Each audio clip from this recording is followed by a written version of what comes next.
how to describe this new weekly show that I'm doing. I am JJWalsh, based here in Hiroshima, Japan. And today we are talking about sustainable travel in Naoshima. Naoshima is our island in between Honshu Island and Shikoku Island in the middle of Japan. So let's have a look at the map to give you an idea.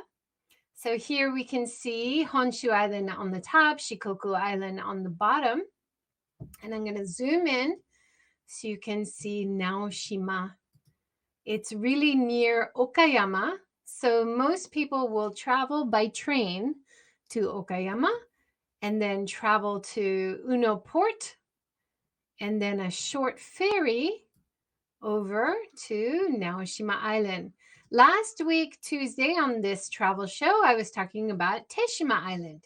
Teshima Island is right next to Naoshima Island. And they're both similar in some ways because they are promoted by a very great company, educational company called Benesse. And so both islands have some good funding in terms of art installations and getting a lot of great sustainable marketing out around the world about the art that they have. Hi, Molly. Hi, Pablo. Great to see you guys here from Pittsburgh and Los Angeles. Wonderful. I hope you can come over and visit Naoshima Island in Japan someday. Great to see you too, Pablo. All right, let's move from the map. Now today, I'm also going to introduce some really interesting insights from some of the international travelers that I talked with when I visited Naoshima 2 years ago, 2019. I did a trip on my own. And when I go to places on my own, I think of it as a really good opportunity to talk to lots of other travelers and lots of local people. So I've got some great local entrepreneurs to introduce, but also some international travelers' stories that I think give a broader perspective than just my perspective of what they experienced or how they found out about Naoshima or what they liked about it. So first, I'd like to introduce this guy that I met on the ferry coming from Okayama. And it was interesting because you can see the art. There's some modern art on the ferry behind him. And he was really friendly and we were talking and he was saying they actually planned on coming to the island the night before, but when they arrived at the port, there were no more ferries and they hadn't booked accommodation. But he was so relaxed about it. And he said, I love this about traveling in Japan, that usually something can work out. And the local people took care of him. They helped him find accommodation. And then he was able to come over in the morning. But I love hearing that from travelers, that one of the things that they love coming to Japan for is that there is good public transportation. There's a sense of efficiency in terms of helping people out, travelers, when they have a need, even if you're outside the big cities. So that was wonderful talking to him and hearing that story.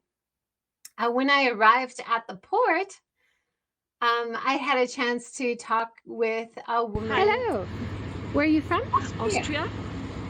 And how long are you traveling in Japan? This time I'm traveling for 10 weeks. Wow. Yes. Wow, that's impressive. And why did you choose to come to Naoshima today? Well, I knew that it was the Triennale, the art fest, and I have been here 3 years ago by chance, and then I decided to come back, and now I'm here. Nice. Any particular standout art that you like? Anything you particularly like? It's just like having an impression of everything I could see. I've been to Megijima and to Teshima and Ugijima, and I think there are so various kinds to see, and this is what I like. There are things I like more, other things that don't touch me that deep, but I really like to have the choice. Nice. Wonderful. Thank you very much. You're welcome. Wasn't she lovely? And some of the ideas that she talked about, I find so often when I talk with international travelers. And I love her perspective on visiting the art islands, that she loved traveling during this triennial, which is the art festival time that they hold on spring 2 months and then autumn 2 months, I believe. I'm sorry if I'm getting this wrong. They haven't been able to do it during COVID, but this was a really popular way for people to come over and experience the art on many different of these islands. And there were special installations only during this Triale art festival time. And people could buy a pass. So they could go on the ferry without having to buy lots of different tickets, and they could go in the different art installations without having to buy lots of different tickets. So you had a art festival passport, and it gave you easy access around to all the different art installations. That's a really great idea. And she is from Austria. She's traveling around Japan for 10 weeks. I love talking with travelers who are invested in taking it slow, traveling around Japan and really experiencing things at a slow pace. I thought that was wonderful to talk with her. Hi, David. Thanks for joining from Facebook. Nice to see you. Another couple that I talked to, they're from Brazil, and I'd like to play their video now as well. Hey. Okay. My name is Juliana. I'm from Brazil. My name is Alberto from Brazil too. We are traveling for our honeymoon. Oh, congratulations! And for 3 weeks. 3 weeks. Right? 23 days. 23 days. Around Japan. Around Yeah. Japan, yeah. And did you come here because of the art festival? Kind of. We are researching about Naoshima and the Benes Art Museum, and then we found out the Triennale, then we just made some adjustments to get the Triennale. Wonderful. Did you have any trouble traveling or finding information? Not No. at all. Yeah. What do you think of Japan? Amazing. Enjoy. Thank you. Yeah, thank you. Arigatou gozaimasu.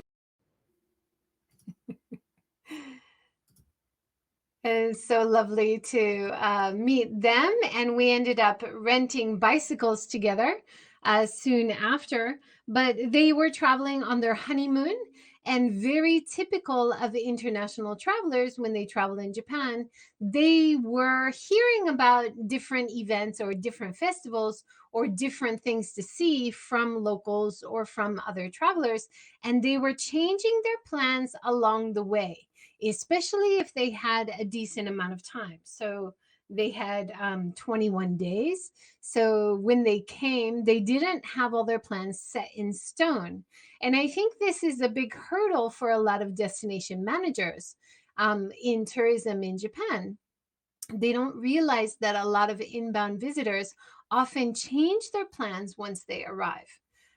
So it's so lovely to meet people coming to Japan on their honeymoon and staying for a long time and going out of the cities and really experiencing new things.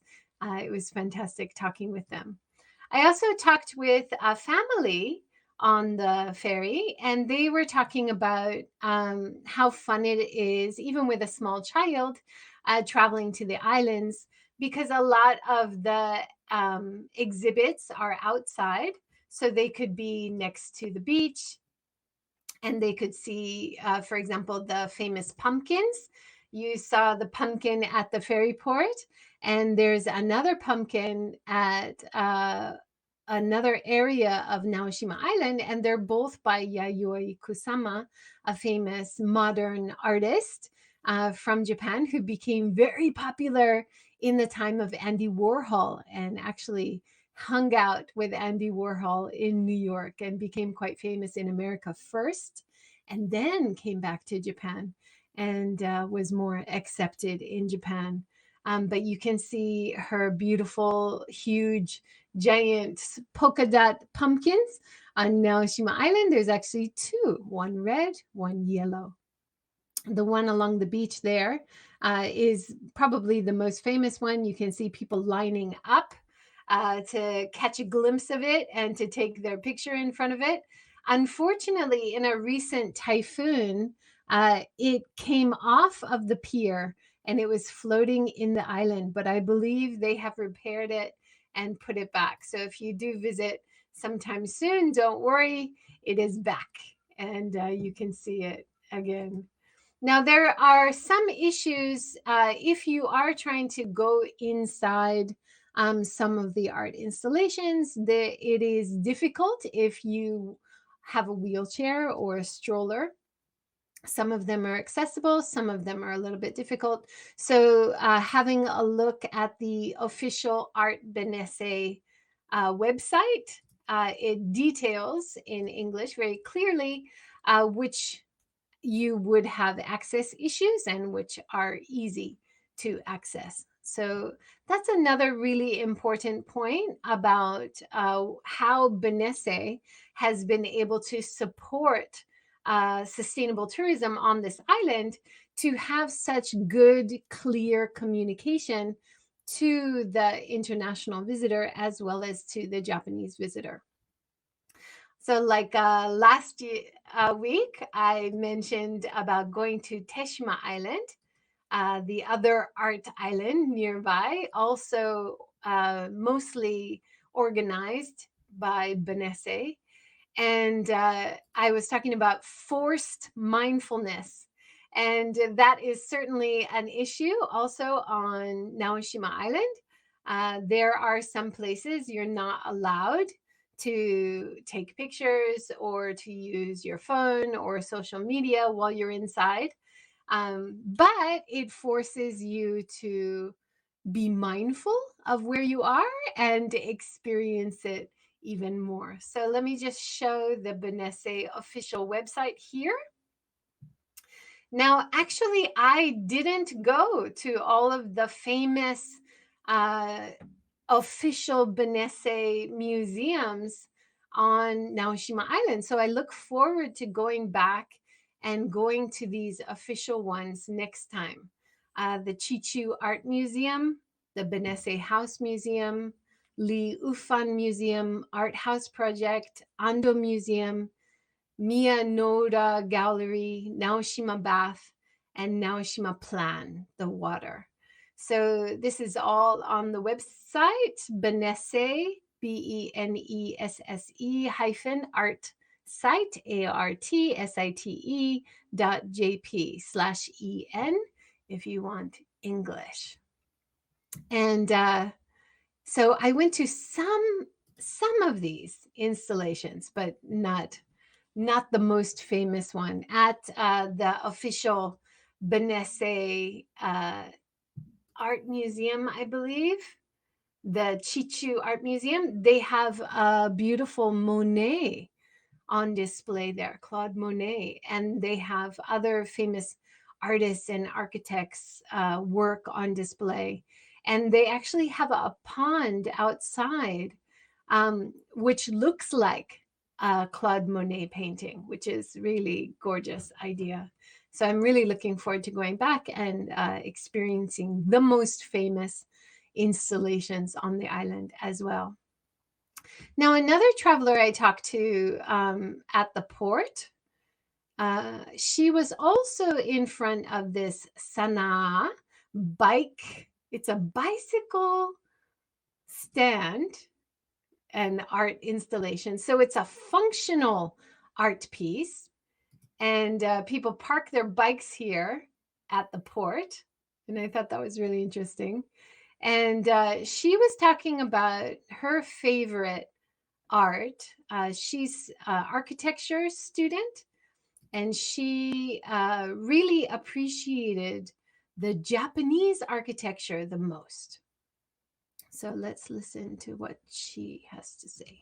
Probably the community centre so far, because it's all built around the nature. So the wind directions in the area, they all fold into this kind of funnel roof structure, and the designers analysed the way the building's used and how the wind direction kind of circulates and interrelates with it to make it cool. So that was probably the coolest building I've seen so far. Wow, really cool. You should definitely check that one out. Yeah, I will. It's really interesting. And then the building next to it, they kind of realised that that's going to be for different community uses. So that's more like, I don't know, study groups and after school play and stuff like that. Whereas the main building's more for kind of badminton, it said it got used for frequently. So it's kind of analysed what uses it's going to be. Yeah, made it practical for residents. Yeah, definitely. And kind of responding to the climate as well, because it's very different. So that's wonderful. Thank you. Have a good trip. Now, she was one of the travelers that I met on the island who had a real interest in sustainability and sustainable design. The art installation building that she's talking about has a good function for the community. So it's not only art just for tourists to enjoy, but it's also a place that's beautifully designed, very environmentally friendly in that it has a design which doesn't require heating or cooling. It stays a very constant temperature. It uses local wood. She's talking about use of the breezes to push out the hot air through the domed roof. And you can see all this beautiful Japanese wood that it uses in the structure. But it's also a place that locals can use for different club activities or community events. And so she is studying sustainable architecture. And she was telling me about the importance of having structures which are not only beautiful and just to be looked at, but structures which are very efficient and good for the environment, but also support the local community. And this is something that I saw reflected also in the Benesse official website. They also have preserved and brought back one of the local bathhouses, one of the sentos, because there wasn't a bathhouse on the island. And this was something the local people wanted. But because this is an art island, they brought it back in a very artistic way. So it became an art piece that you can use. And this building as well is an art piece, the Naoshima Hall, it's called, by Sambuichi Hiroshi. And it's an art piece that was designed with an artist and an architect to be very useful for the local people, but also be very mindful or conscious about energy conservation and the use of nature to cool. I just love that idea. So this travel for me was a wonderful way to get insights from other international residents of Japan. I believe she was studying in Japan, as well as international visitors, and find out what is the appeal for visitors before they come to destinations like this. So it really gave me wonderful insights. As a longtime resident of Japan, there are certain things that it's very hard for me to imagine or see from a fresh perspective, from the outside.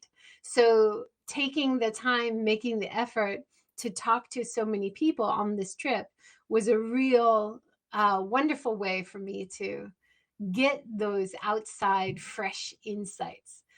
So I was really glad I had the chance to do that. Now, also talking about Yayoi Kusama, she is famous for her style of putting polka dots on everything. So you can see the polka dot pumpkins at the port and another part of the island, but also you can see they're using the Kusama dot polka dot theme on the buses. And you see the pumpkin here on the side of the bus, the pumpkin and the polka dots. So it's very easy to see that this is a local bus for this island. This is probably for tourists. So it's very easy for tourists to find the tourist bus to take them around to the different art installations. And I think having clear communication to the visitor, it doesn't always have to be written. It doesn't always have to be many languages translated.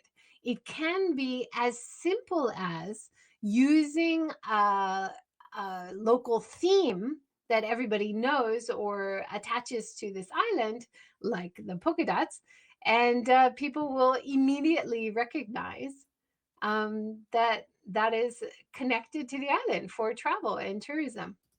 Another good example of signage or communicating clearly to the visitor, I saw on the sides of a lot of the old buildings, local people had added design, but also had added some signage. So they're recommending a place to eat. Maybe it's their place to eat, but they're also saying which direction and how far you should walk in either direction to go to the main sites. And of course, people have maps, people have GPS on their phones, but it's nice when you have a little bit of extra help, because sometimes it's just easy to get lost in a new place. Now, it's not a very big island, so it's not very easy to get lost, which I was grateful for, but it's really nicely done, this kind of signage. I think a lot of times in tourist areas in Japan, we see too much signage, too much kind of plasticky banners or banners that block the beautiful view or atmosphere of the place. So whenever I see signage done well, I always make an effort to document it and share it. Hi, Allison. Nice to see you from Facebook. That sign is beautiful. Yeah. And you know what? This sign is really special. I don't know if you can see. I think I had another photo where you could see closely. But how do you think they made the design on the side of the house? Is it paint? Is it chalk? What do you think? Any guesses out there? It's an island. I'll give you a hint. We are on an island, right? So if you look closely, now you might have guessed it and not commented in time, but the signage is done with tiny white seashells. So they have attached, if you look closely, I don't know why I don't have the close-up sign picture, sorry. But if you look closely, it's tiny white shells from the beach that they've attached to make the decoration and the signage. And I thought that was so well done. I think the actual, maybe just on the side is the shells, the actual on the wood is probably painted. But I saw this at play in other local houses around the island, which was really fun to see. But before I do that, let me give a shout out to the really friendly staff right opposite the port, who is renting out rental mopeds and rental bicycles for people to get around the island. And one of the really nice things that I like about this shop, and I hadn't seen before at other bicycle rentals, is in the front basket, and it's really handy to have a front basket for your bag. You don't have to carry it on your back the whole time. But they had this great map, which is laminated, of the island and the main routes that they recommend so that you don't get lost. You don't end up on the other side of the island or up a mountain by accident. And I thought this was so simple, and it's not modern maybe. It's old style. It's an actual physical map instead of something digital.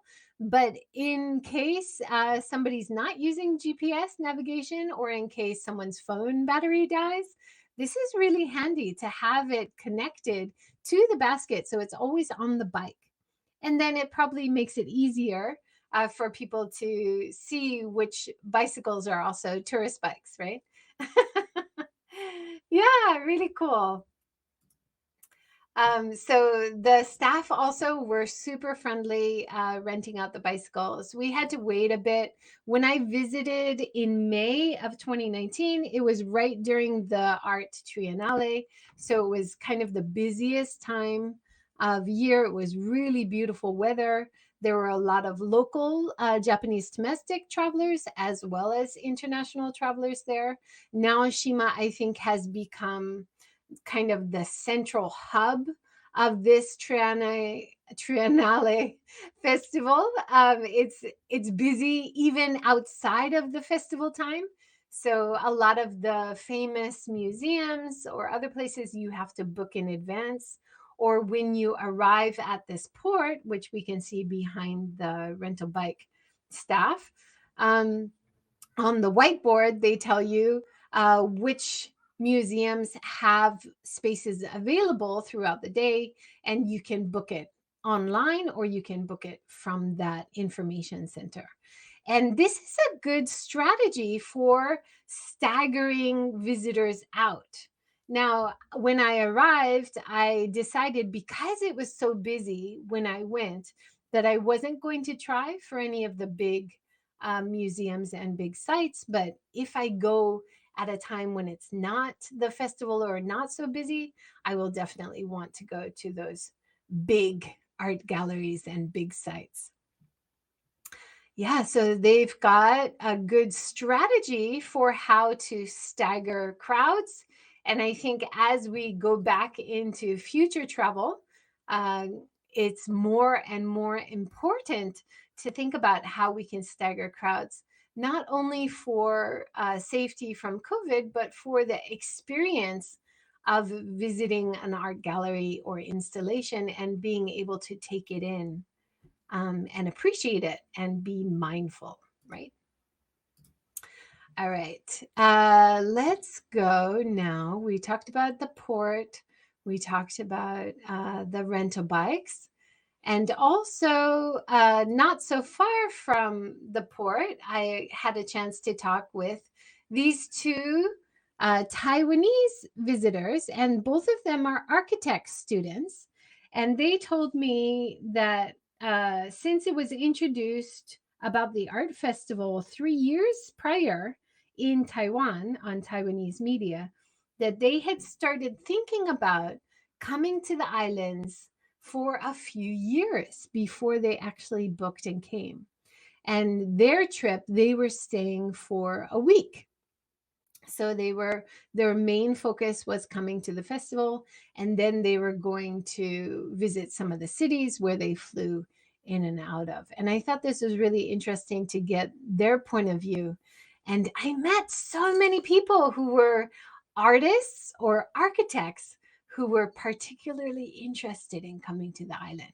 So there's a lot of visitors who are very invested in what they want to go and see on the island, and they really deeply appreciate it from a personal passion and personal career perspective. Now, one of the things that I noticed when I was going around the island, which I really loved, was seeing that a lot of the houses were displaying beautiful noren, Japanese traditional banners outside their house, but it was so artistically and beautifully done. And I really love it. I'm a big fan, as you can tell from my backdrop always while I do these talks. I'm a big fan of noren, the Japanese traditional hanging. You can put it inside your house or in front of the house. And usually it signifies that a shop or restaurant is open for business. But I saw so many beautiful artistic noren in front of traditional Japanese houses while I was traveling around the island. Just lovely. Let me show a few more of the designs of the outside of the building. Just trying to upload them here.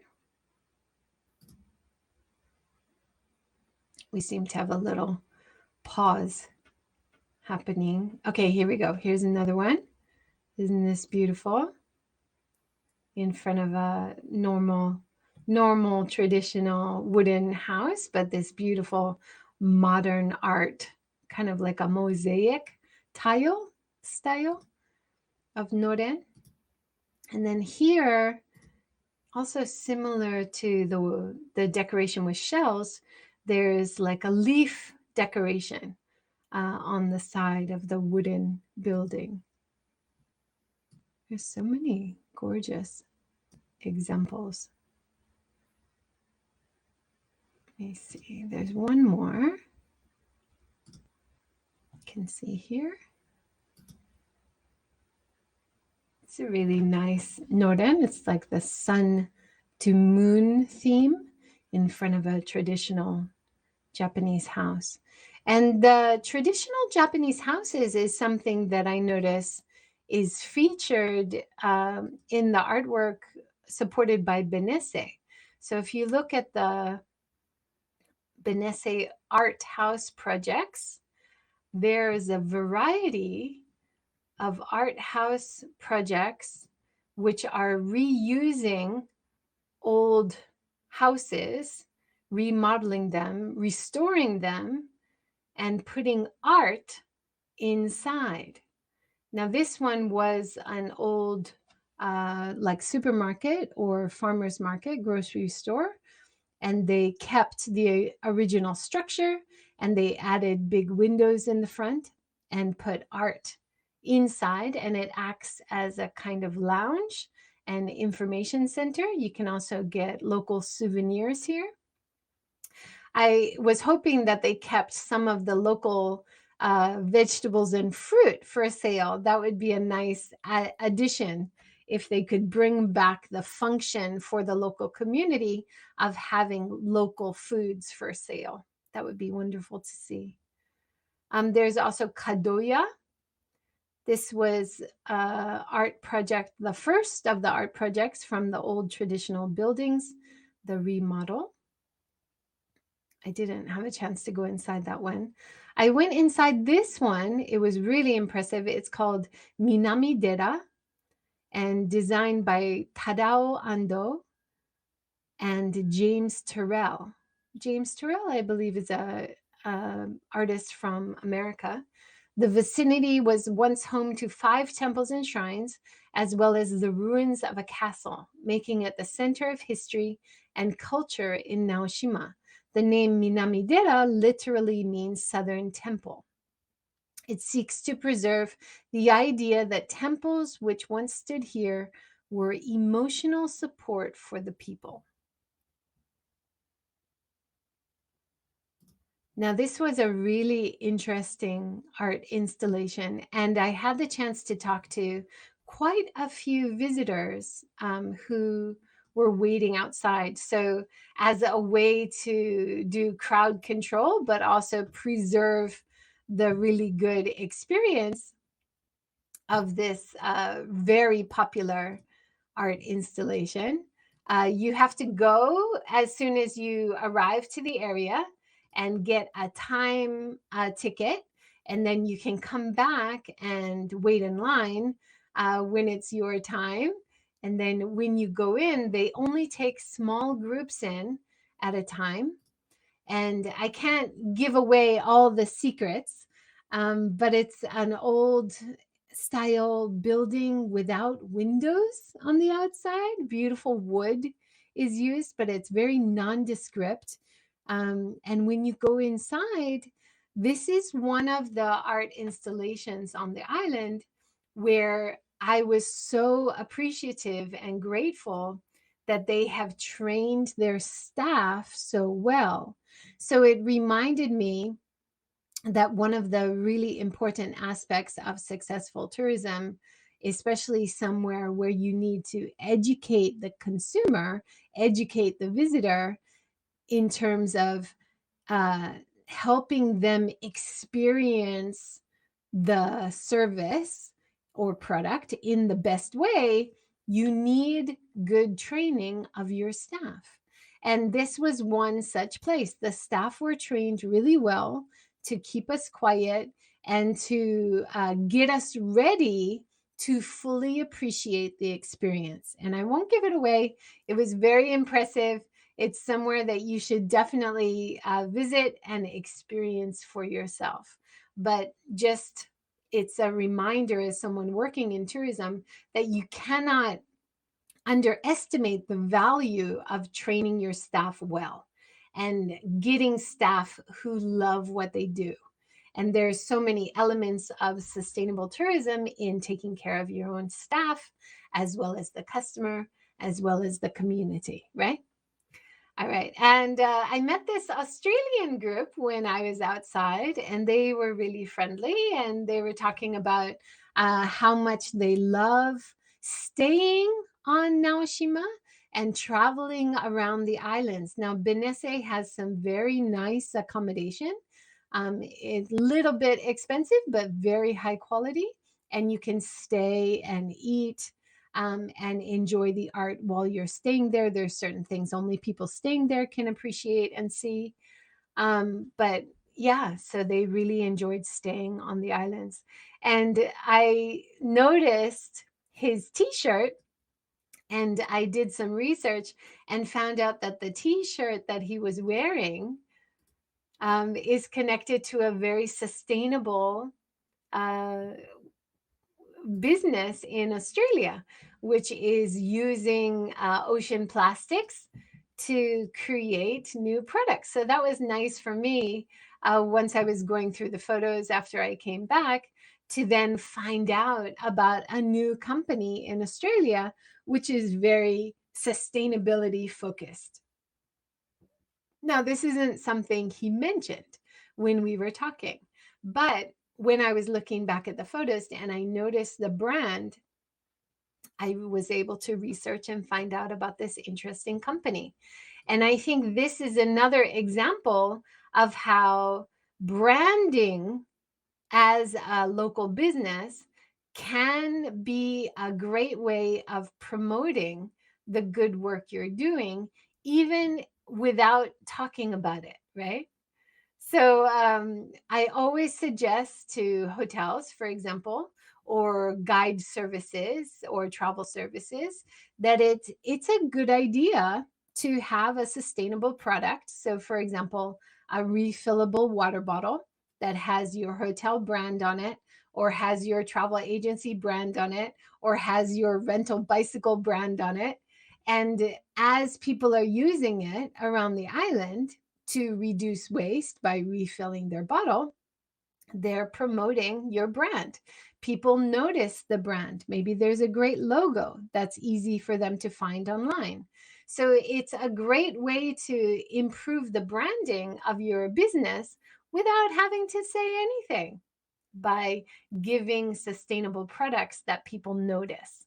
Now, let me just mention that it was very difficult to refill water bottles on the island. And that was one thing I would definitely suggest to Benesse and the destination managers on Naoshima to please provide more places that people can refill their water bottles. Especially when I went in May, but it was so hot and everybody's cycling around the island or walking around the island, and there was nowhere to refill your water bottle. In fact, I remember going next to the Yellow Pumpkin, next to the seaside, and spending some time there because it's such a beautiful area. And I couldn't find any local park or any local shop that would refill my water bottle. I could only find vending machines. And so I asked the guard at the at the guard stand near the Yellow Pumpkin, and he took it inside his guard stand and refilled my water bottle for me. But it shouldn't be that difficult, right? We should make it easier for people who are trying to reduce the waste and not create waste on an island where waste management is so difficult. let them refill water. Water in Japan, water on these islands is drinkable, usually tastes very good.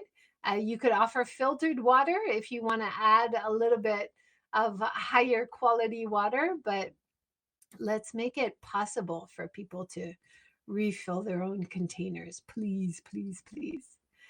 There is a company in Japan called Maimizu. And so if you do have refill stations available, and you can start asking local businesses to register with Maimizu. Mizu in Japanese means water. And then they can register their business and it appears for free on their app map. And so when people use the Maimizu app, they might come into your business and refill their water and stay a while and buy something. So it's a good way to increase your foot traffic. I would definitely recommend signing up for Maimizu and promoting those refill stations. It's a win-win. You provide a service for the visitor and residents, and you reduce the waste problems that you have in these local areas. Now, one interesting thing I noticed in terms of waste, which also made me think about waste, was this can gomi art. So this was outside of one of the areas, one of the houses or shops. And it makes you think, doesn't it, about the life cycle of our garbage. And if you don't make it into art, you just drink it. Maybe you use this package, this container for 5 minutes, 10 minutes, an hour maximum, right? But it lasts for a long time. And even if we recycle it, there is a hefty toll, damage to our environment. So finding ways where we don't need to use single-use containers is better for locals and better for many reasons. So if possible, reuse is always best. Now, I would love to give a shout out to a local business, which I see very innovative new ideas for reuse. And it's right near this port, the main port for Naoshima, where I rented the bicycle. And it's just around the corner. Now, anybody who follows my live walks when I take walks around travel destinations will know that I'm usually looking for coffee.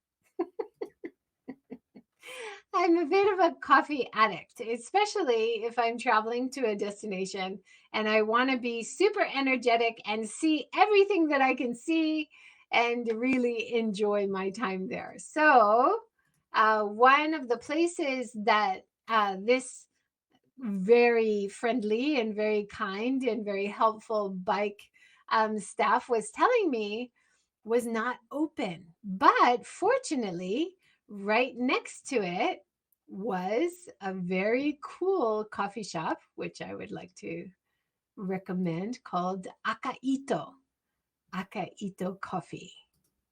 Now, I saw the place that he was recommending, but it wasn't open and I was disappointed. And then I found this coffee shop, AKAITO, and I was really happy because there are so many hidden gems of sustainability at work here. Now, this lovely couple running this AKAITO coffee shop are reusing scraps from the denim industry. Now, Okayama, which is very near Naoshima Island, is famous for its denim. We have people from all over the world visiting Okayama, and we have an area famous for jeans. They even have a jeans street, and a lot of different businesses are making very high quality denim, often using Japanese indigo dye. And the founder of AKAITO, this lovely couple, He used to work in the denim industry, and he saw a lot of waste from the scraps of denim that wasn't used. So it's a very labor intensive, but also environmental resource intensive industry. You're using a lot of cotton, you're using a lot of dyes, and you want to make most of all the material that you create, of course, as much as possible. So, what they're doing is making these really cute denim placemats, which have a pocket in the placemat. And I thought that was such a cute idea. So, on your placemat, if you want to set the table, you can put your fork, spoon, and knife or any kind of utensil you like in your little pocket on your denim placemat. And I thought that was so clever. And then she's holding up a book cover. So she's using scraps of denim also to make book covers for avid readers, or you could cover it maybe for your iPhone. Some of the iPhones are getting really big, or your iPad or something, or notebook or journal. But she has a variety of sizes, and she's always looking for new ideas for how to reutilize the scraps from the denim industry, which is not being used. So they had tote bags, a variety of products. I really liked it. Great ideas here. They also had really unique original mugs that they were making. And any fan of internationally popular coffee chain might notice some vague similarities with that coffee chain's logo. And he has developed his own unique logo style there. And I really like it. It's a really great idea. Now, one of the things that I recommended there at the coffee shop, they have these beautiful reused products that they're making from scrap denim. They have these beautiful AKAITO coffee mugs, which are a great souvenir. But when they serve coffee, even to people who were eating in, you can get your toast. They're famous for their toast sandwiches. You can get their toast on reusable plates. You can get water in reusable cups. But when it came to coffee, they were serving it in single-use disposable paper cups. And so I recommended, please, please, please use these cool AKAITO branded coffee mugs for people who are drinking it in or eating in. Now, this is something I know I'm being very naive here. This is something in terms of two people running a very small shop, cafe, or eatery. I know that time management is also a very important thing to think about. So it was taking more time if they use these reusable mugs to wash and put out fresh new mugs. But I think the investment in time for reusable, as someone who loves coffee, and as you're using the mug, drinking coffee out of a mug, which stays warm longer, you're just going to enjoy the experience more. So you're improving your branding of your product and service just by reusing and using a more sustainable practice, right? So you cannot underestimate the value of sustainability, that the customer often thinks of a brand as a more valuable product or service if they think the business owners and the product itself is more ethical, more sustainable.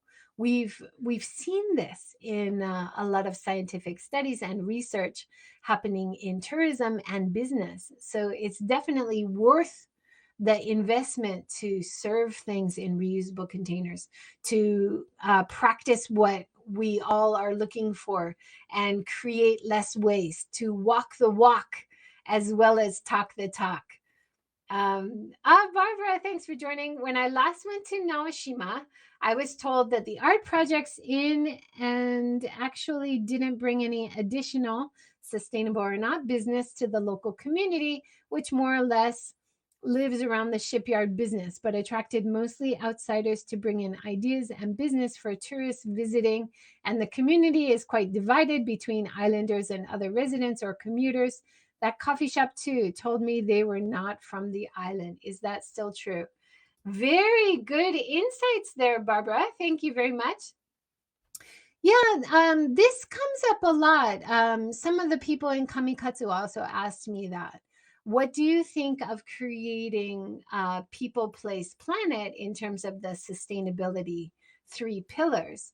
If people are coming into the community to run businesses from the outside. So this couple, AKAITO, they originally came from Okayama.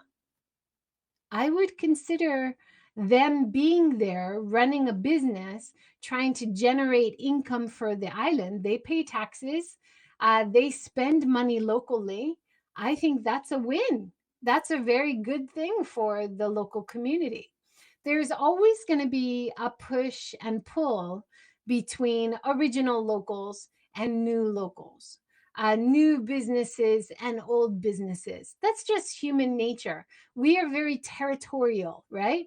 But if you look at the bigger picture, maybe just looking at Naoshima Island, they can't see a huge amount of benefit by having the art and people coming in and spending money. But I think that would be a very narrow view. If you look at the overall view, the wider view of how it creates positive branding for the island over a very long term, there might be people who come during the art festival and have a great experience and want to come back to the island in future. And next time they come, they want to stay. They want to spend a longer time. They want to go to places they haven't been on the first visit. Repeat customers, people who feel loyal to a destination, that is great long-term sustainable branding. That is what we want to develop more and more.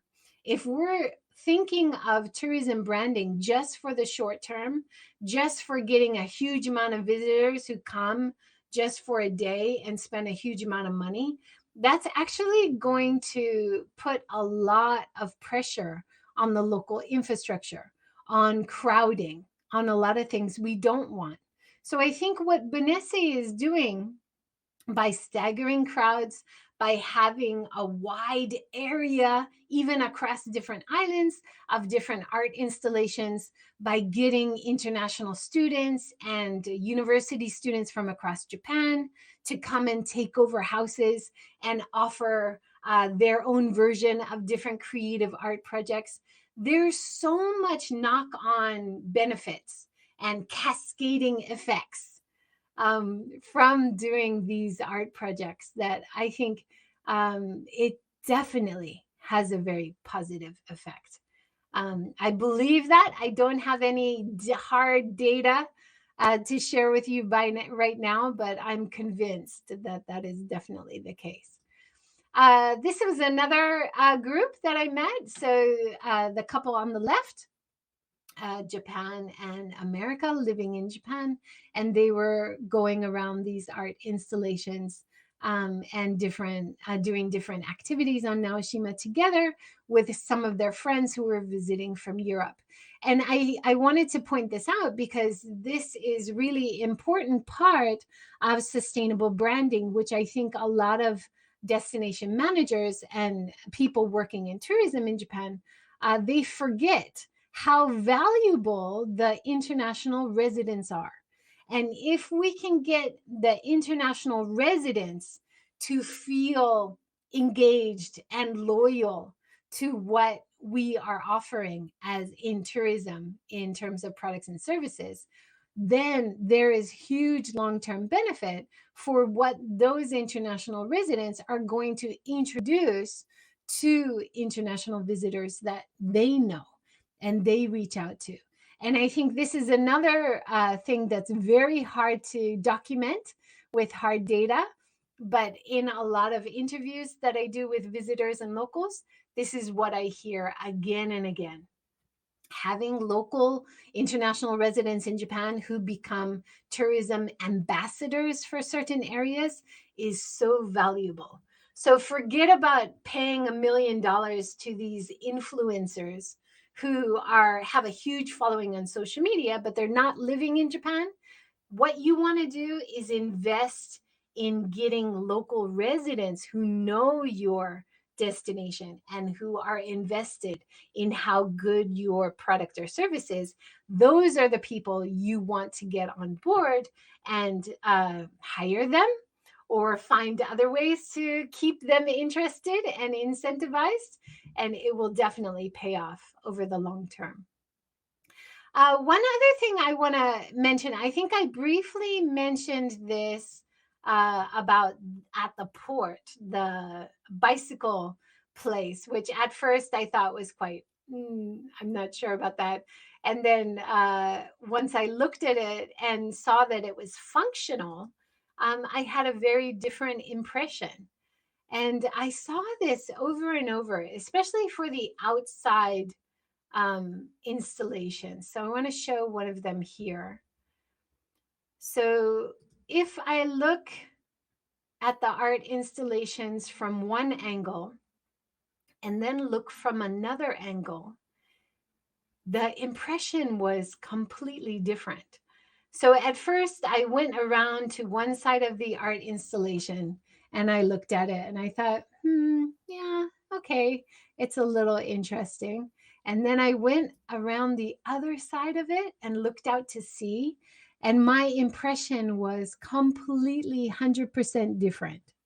So I think that's one thing I really wanted to mention about visiting Naoshima Art Island or any destination where art is the theme. Don't go there with a rush or with an agenda. I want to see this famous artwork and take a picture and document it and check it off my list. Go there and spend time, especially if you're there in good weather, and take the art in from different angles. And you can just appreciate so much more. And I think this is something that Naoshima has done really well. Benesse deserves a lot of credit for this, how they have these outside art installations which enhance nature and which can only work if you take the time to listen to the sound of the wind and the waves and the trees, maybe animals, birds in the trees, and take the art in that situation. And I think that's so magical and so wonderful about the planning aspect of this art island. And you see that in architecture as well.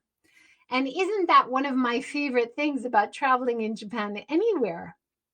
If you see traditional Japanese torii gate, for example, in the forest, or you see a beautiful temple roof and a blue sky, or the changing autumn leaves and the beautiful ornate temple roof tiles. There's so many things which need nature to enhance the experience. And I think this is one example how Naoshima has done it really well. Cycling around the island is a great way to explore different art objects spread out over the whole island, definitely. And cycling around the island is also a great way to spread out the crowds. There are certain areas in the town which became very congested around the art installations. But if you go there and get your timestamp and then go cycle around to different art installations and come back, it's very doable all in the same day.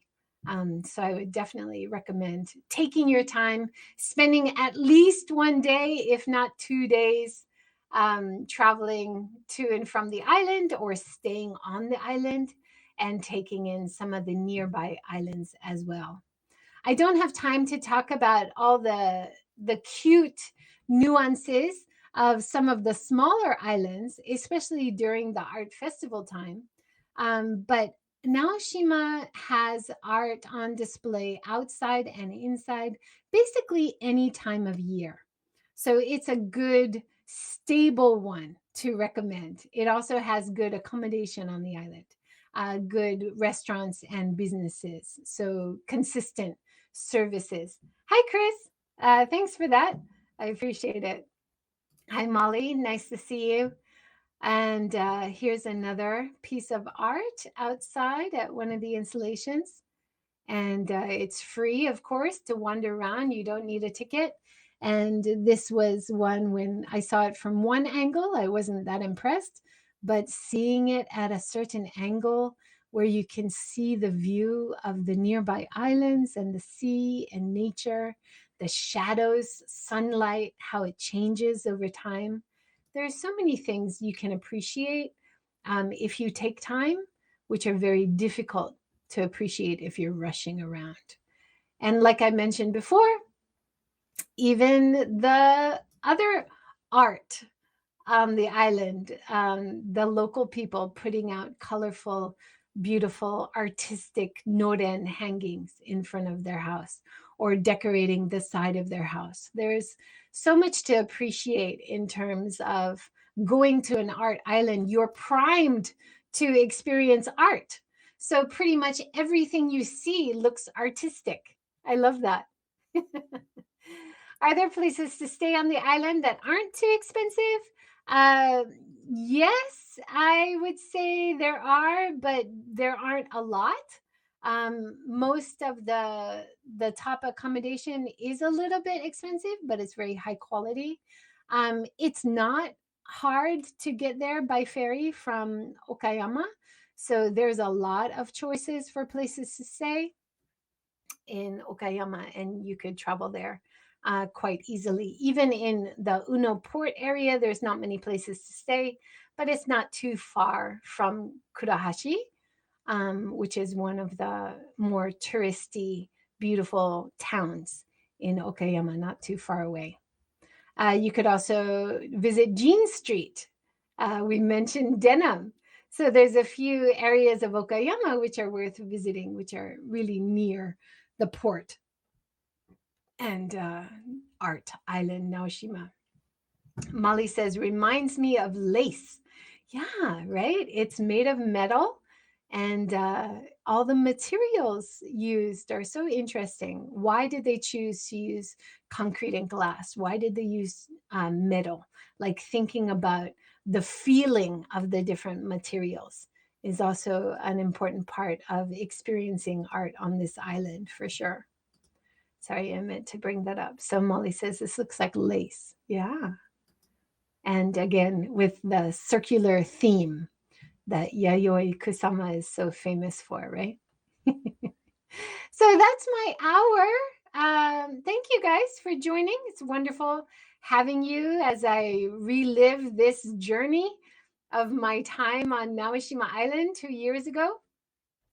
I can't wait to go back. It's a very special place. And like many sustainable destinations and destinations in Japan that I love, there is so much more to explore every time. Even if I go back to the same places, I think I will experience it in new ways because I'm different. The weather is different. Maybe the place doesn't change, but I change. So I love revisiting the same places over and over again. And the experience is always different and fresh. Thank you, Allison. That was great.